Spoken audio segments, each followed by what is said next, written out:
What is going on, everybody? We're going to talk about what we've learned about Jim Leonhard through his first 3 games as a head coach, plus a lot more in Purdue. All of that and more on today's Locked On Badgers. Let's go. You are Locked On Badgers, your daily podcast on the Wisconsin Badgers. Part of the Locked On Podcast Network, your team every day.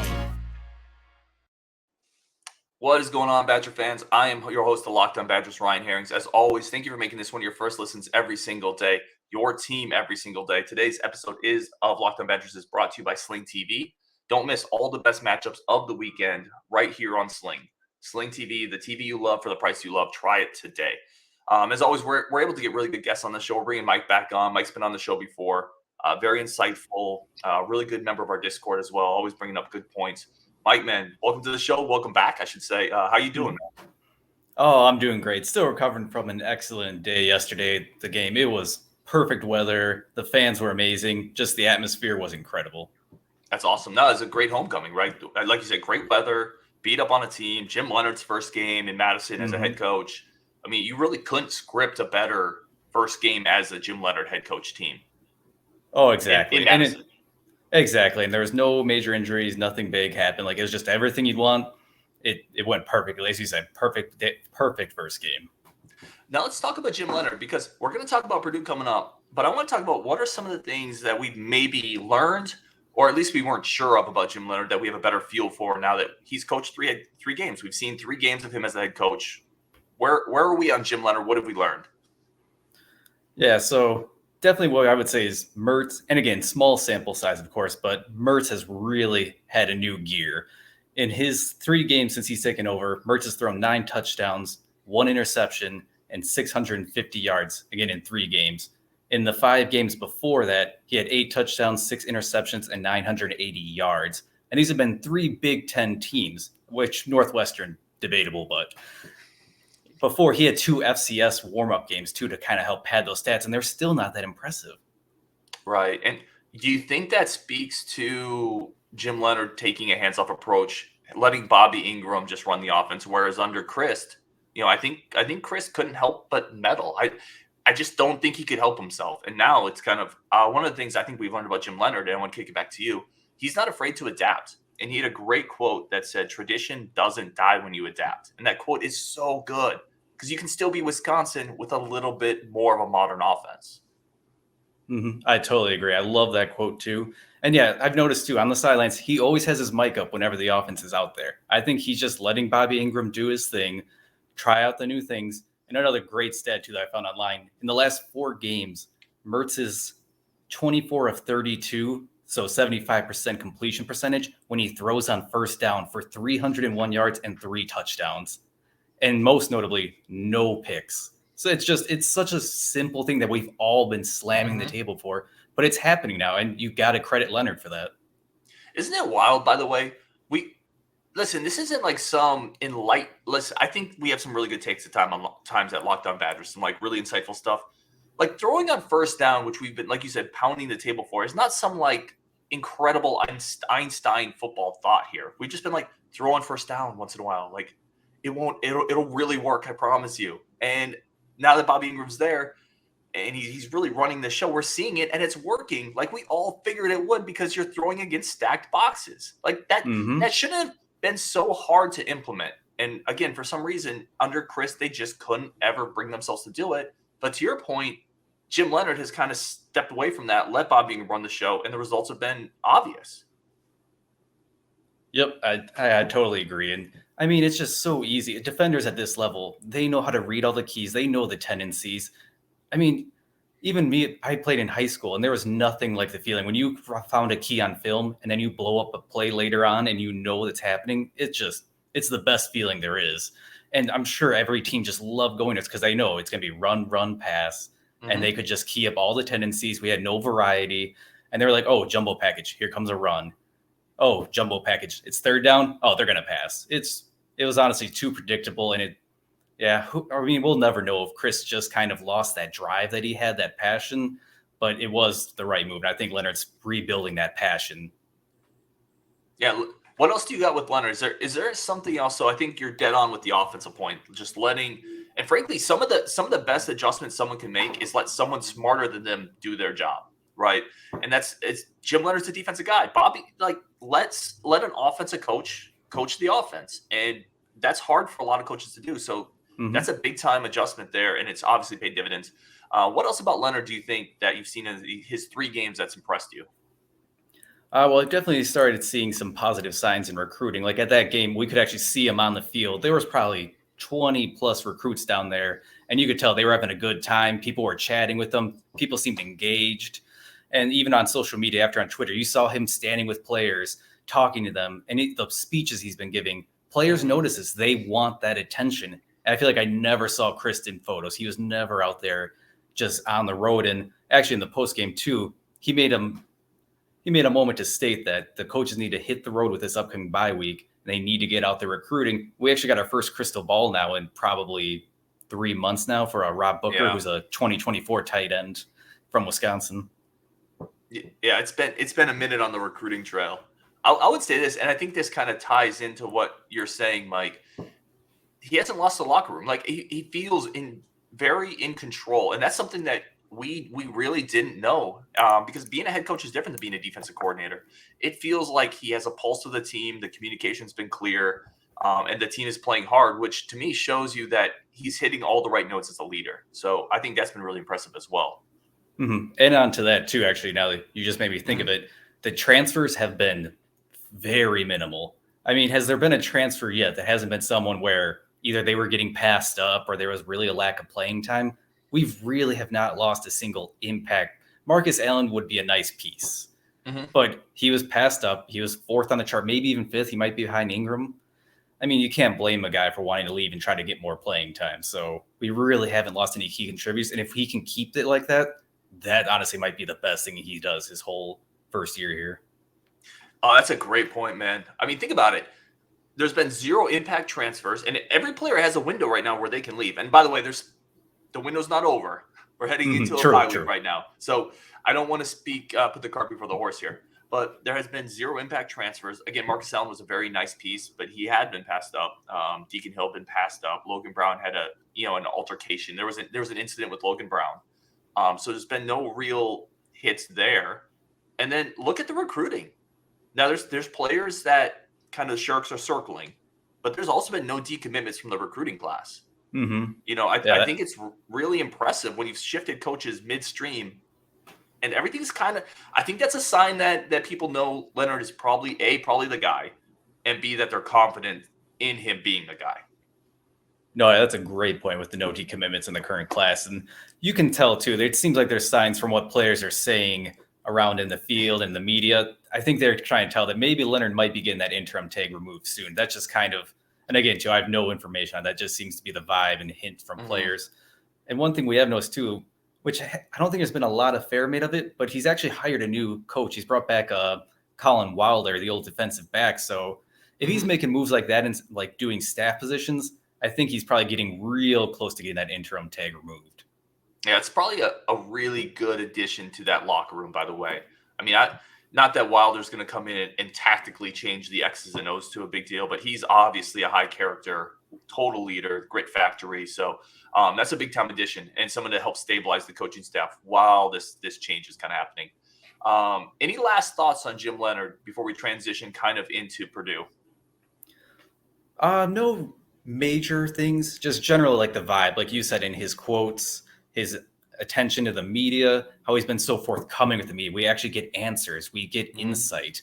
It just makes you feel, again, as a fan, it makes you feel more connected to the team when the coach is willing to give out that kind of information. That's what fans want to know and we care about. That's why we're all crazy. And we spend all this money on these games while we all have 20 Badger shirts in our closet. We want that from our head coach. We want him to care. We want him to love what he does. And we kind of want him to show it. It's crazy too. That's not seem like you should asking too much, but it really does help the team. Well, and I would say this too. It provides a level of confidence, right? When the program's struggling, and again, Paul Chryst just couldn't exude that level of, like, Jim Leonhard after the Michigan State game, after he took over the job. Even in those moments of crisis is probably overblown a little bit, but even those moments of challenging situations, you could tell that he felt like he had the right answers. He knew the right buttons to push, and he could communicate that clearly. And that provides a bit of confidence, a bit of direction to the program. Whereas Paul Chryst, like, you just couldn't listen to him in moments of struggle. Again, if you're winning, it doesn't matter. But when you're struggling, you have to be able to say, this is where we're lacking, and this is how we're going to fix it. And he just couldn't. And Jim Leonhard can do those things, at least in again, short sample size, but he has been able to do those things, which I think provides a lot of confidence. Coming up next on Locked On Badgers, we're going to talk about, go back to the Purdue game a little bit, because it's a huge victory. And we're going to talk about the biggest moments, players of the game from the Purdue game. Who do you think we chose on offense, defense, all of that and more coming up on Locked On Badgers. But first, today's show is brought to you by Nissan. Nissan has partnered with Locked On Badgers to do thrilling moments in college football. The thrilling designs behind the new lineup from Nissan are intended to empower drivers in vehicles as capable as the drivers themselves.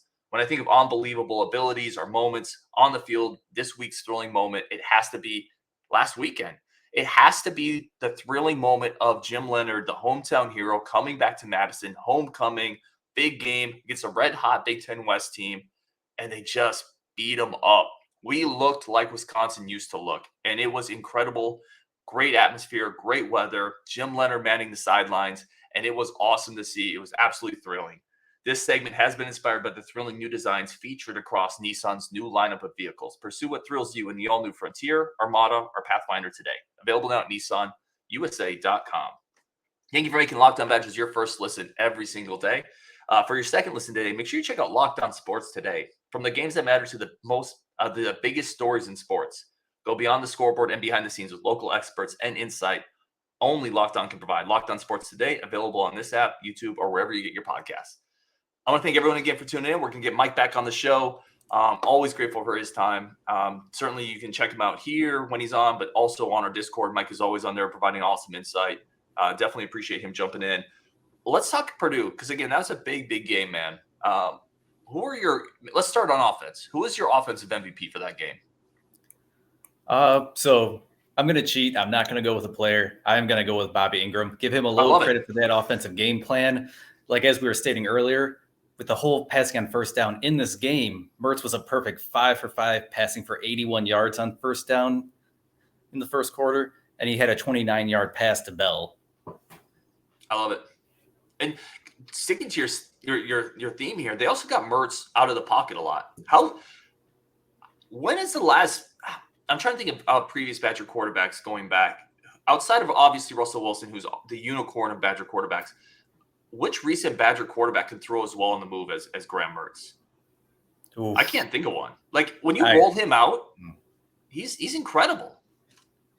No, yeah, he's very agile. He can move. He's no dual threat or anything like that, but he's got feet. And one thing I noticed too, I was very impressed with his pocket awareness in the game. He's shifty. He moves around just enough, staying downfield. Some of his sacks where he was just so focused down the field and he was just willing to take the hit. And I don't know. He was very impressive in that he's comfortable. He sits, but he will escape if he thinks he needs to. Yeah, I love that pick. Engram was great. Purdue was off kilter the entire game. We ran for 6.1 yards per carry. Mertz was 13 of 21, no interceptions, a couple really nice deep shots. Skylar Bell had a great game. Obviously Braylon Allen, Grendel busted a big one. Yeah, I felt like we looked like Wisconsin used to look, right? When we used to play teams like Purdue, when we used to play teams like Northwest, this is what we've looked like for 15 years, more or less. But we haven't seen it in a couple years for the most part. I mean, we waxed Rutgers last year, but for the most part, we haven't seen this level of domination. And through Bobby Engram's game plan and some opportunistic defense, we absolutely felt like that. My offensive MVP was Mertz, but the Engram call is awesome too. Mertz was 13-21, and you highlighted his ability inside the pocket, right, to avoid pressure, his awareness. That little flip pass to Braylon Allen when he was nothing going. That this dude can really ball. Mertz can really play ball.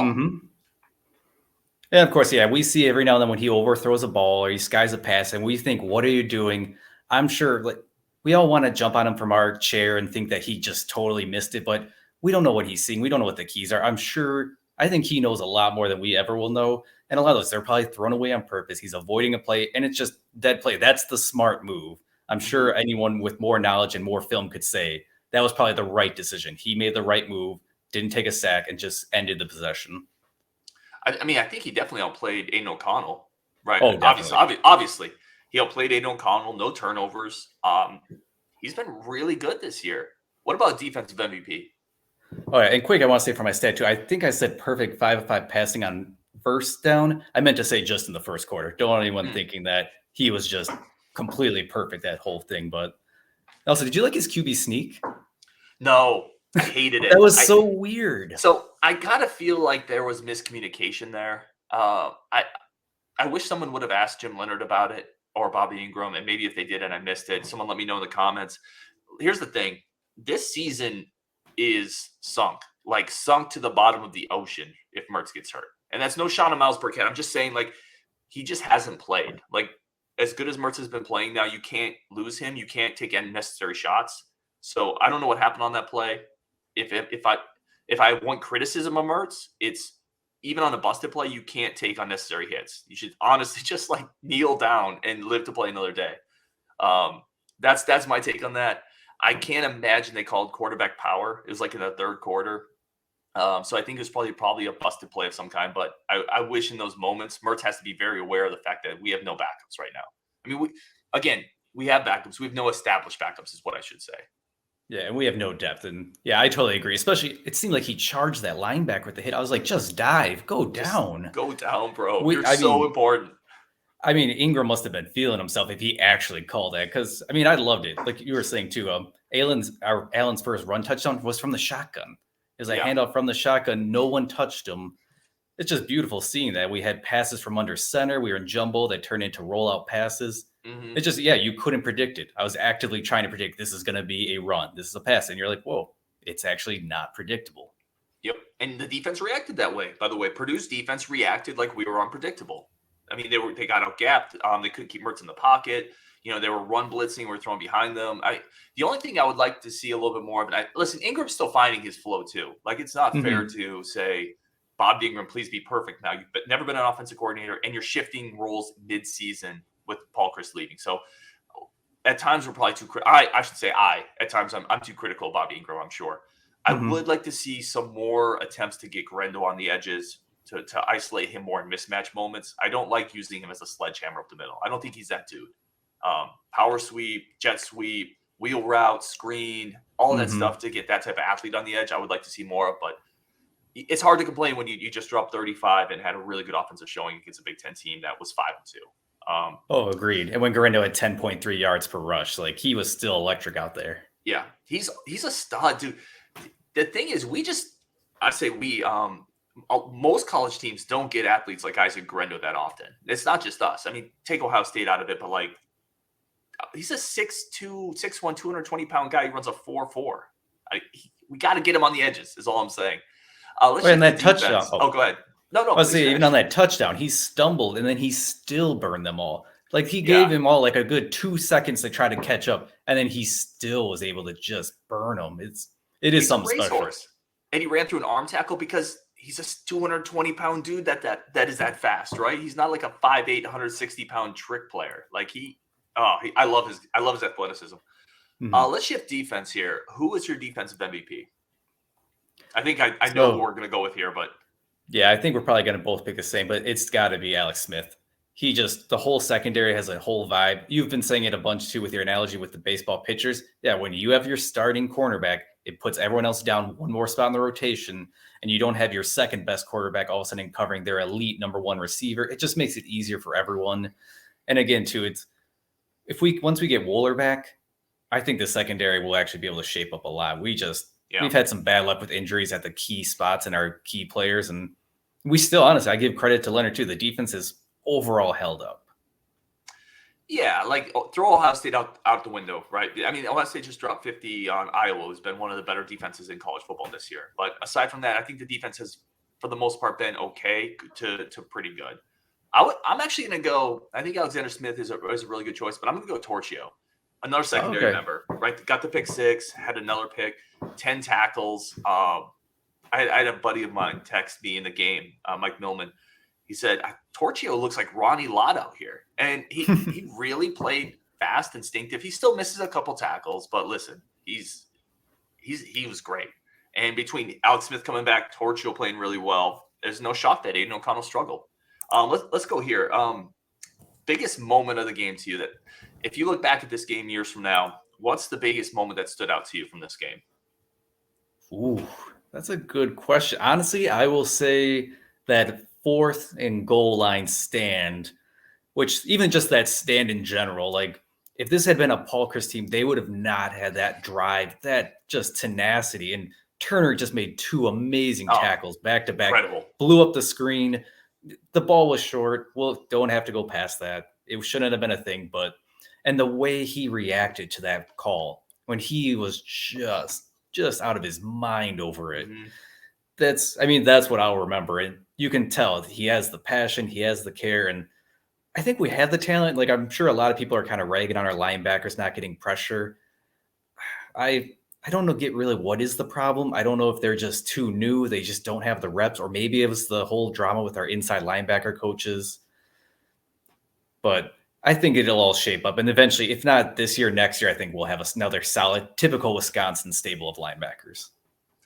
Yeah, I'm right there with you. The goal line stand. I'm going to call it a goal line stand because we stopped them. I'm not going to say it was a goal line stand, which is one of the coolest things the defense can do in football. Right, it's like get a safety, goal line stand, or pick six. Those are like the coolest things defense can do. And you referenced it, that third down stop from Jordan Turner, where when he threw that ball, when Aiden O'Connell threw the ball to that tight end, it looked like there was zero chance Wisconsin was getting to stop there. That was an easy walk in, reach the ball to the touchdown, and Turner just obliterated that play, stood him up.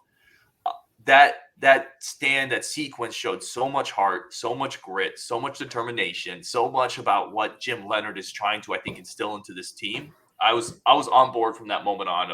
Jim Leonhard is the coach. Give him a 10-year contract. I mean, I say that a little bit hyperbole, but also kind of not really. So I agree with you. I thought that moment was incredible.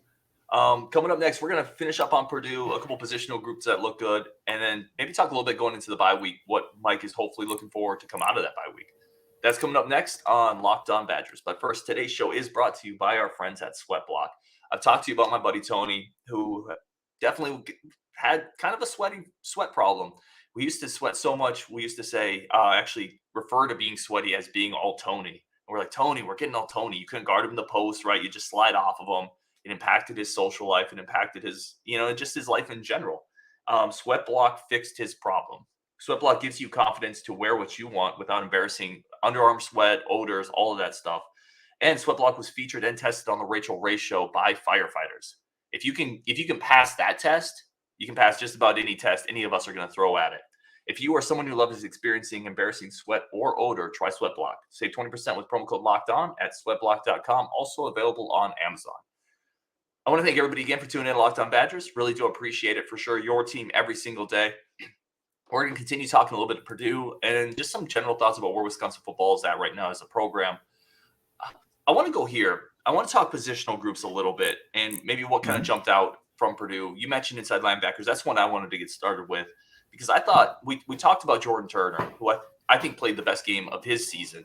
But Chaney, to me, Jake Chaney, he's a little undersized, right? He's got a little bit of that Chris Orr in him. But he's instinctive. He had 6 tackles, a sack. Turner had 6 tackles. Muma had 5 tackles.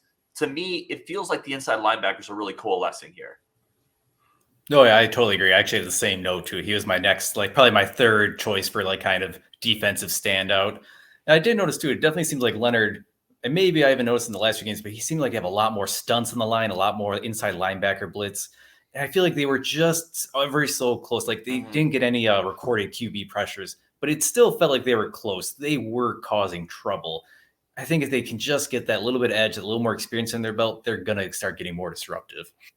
Yeah, it feels like the inside linebacker blitz is something we've talked about before. It feels like the timing is off a little bit somewhere, right? Either they're a half second late or the defensive line is supposed to occupy an extra blocker through a stunt or through it getting into a gap that draws 2 that isn't happening. Like, it feels like that's something Matt Henningsen was really good at, by the way, is getting enough penetration to occupy 2 blockers, which freed up those inside linebackers. So there's something that's a little off there. Purdue exploited that. If Purdue exploited one thing in this game, it was really the inside linebackers not quite getting there, and then they'd throw over the top to the tight end up the seam.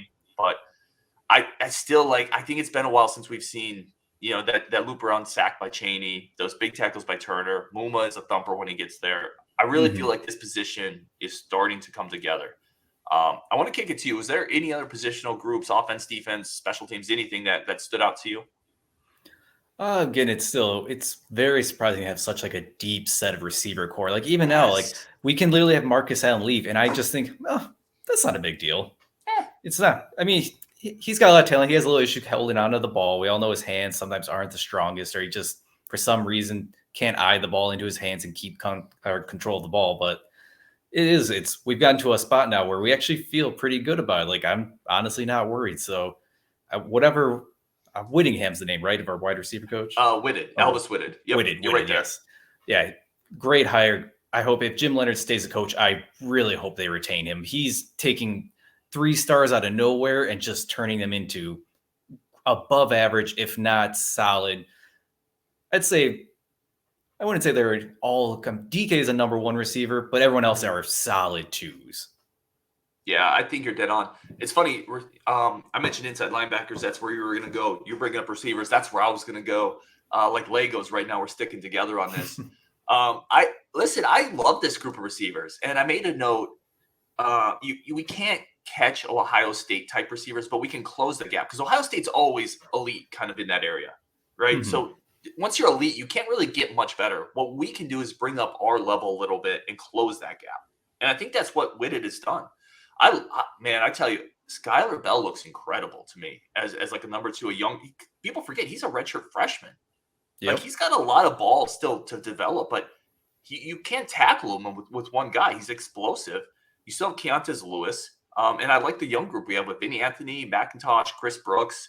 I hope we keep Tretch Kekahuna. But I hope we keep him. That's one of those recruits where sharks are circling. But even if he leaves, you hit the nail on the head, and I didn't really think about it this way. Marcus Allen was a former Michigan commit, a borderline 4-star receiver, and we're just kind of we got better right now. It's okay. And that is wild for Wisconsin to be in. Yeah, it's just a weird spot to be in. And for anyone that's not aware, there's rumor that Tretch, he's gotten offers from Texas A&M and Oregon too. So it's hard to pass up that Nike money or that oil money down Texas. So we'll see. Hopefully we can hang on to him, though. Games like this will go a long way to helping keeping him. Yeah, for sure. He can see maybe a direction under Jim Leonhard. I'm sure that's going to be one of the priorities. And I also think you made a really good point with Whitted. Barring some type of personal issue between him or I shouldn't even say personal issue, but maybe there's some type of disconnect between him and Leonhard, which we wouldn't know about and certainly wouldn't speculate about. But barring something like that, I think he's a slam dunk to stay on the staff with the way he's recruited and developed these guys. Yep. Oh, yeah, definitely agree. And I don't know if you want to transition yet, but just speaking of Whitted 2 and Tretch 2, I'm kind of going into the bye week. I really hope one of the first stops with Whitted is go see Tretch. Go out there, reaffirm your interest, show him your game plan. And maybe if Leonhard is kind of behind the scenes, knows that he's going to be the guy, maybe he can give him a call too. Something, say, hey, we have a plan. It's set. Anyone that's trying to sell you that there's too much confusion, everything's up near Wisconsin, we are firm and we are going to be together. If he can sell that, I think, because Tretch is just a great receiver. Since he got to Bishop Gorman, which if people aren't aware, that's a powerhouse high school program on the West Coast. It's up there with the Matter Dies and St. Thomas Aquinas down in Florida. It just pumps out D1 athletes and high level ones. So if he's succeeding there, he's really going to be a great player. And listen, the proof's in the pudding, right? A&M offered, Oregon offered. There's a reason all these schools are coming in and offering him, right? They see the talent, they see the production.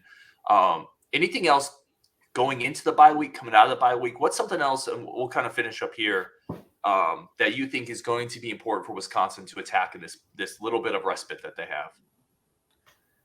So I want to kind of throw it back to you. I've been racking my brain. Do you think Jim Leonhard will fill the empty coaching position during the bye week? Because now with Paul Chris gone, we have an open spot, I thought, for an on-the-field coach, correct? I think he kind of did that with Wilder, right? Was the impression I got?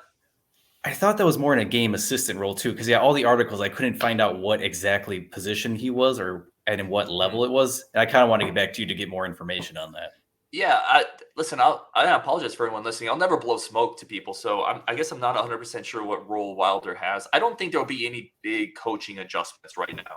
I think the biggest for me, what this bye week hopefully does is it allows Ingram to give them like another week of like offensive tweaking, right? Where again, Ingram's the dude now. It's his kitchen, and I think he can add some ingredients now with a week of actually being able to like take a breath, take a step back. All right, let's continue to add to this thing, because people forget he's auditioning for his job just like Jim Leonhard. So to me, the continued evolution of the offense, even in incremental areas, is going to be really big coming into and coming out of this bye week. Plus, getting healthy. This is a banged up team. Oh yeah, totally agree. And to actually give an answer, then I will say that as Jim Leonhard said, they need to hit the road. They need to shore up all these commits, keep in contact. And honestly, we need to start building that momentum again. I saw we had a ton of recruits at the game this weekend. We need to start building some of that up again. We still only have 13 commits. Like we don't have a quarterback. We don't have a tight end. And that's the other half of the job in college football as a head coach. You have to, it honestly might be more than half. You have to recruit. And that's what we'll see. Because, I mean, honestly, we don't think we know too much about Jim Leonhard as a recruiter. I think he's done well with the defense players pulled in, but like, is he going to be one of those eat, breathe, and just sleep recruiting nonstop? Right. No, that's a great point. I think it's a really good point.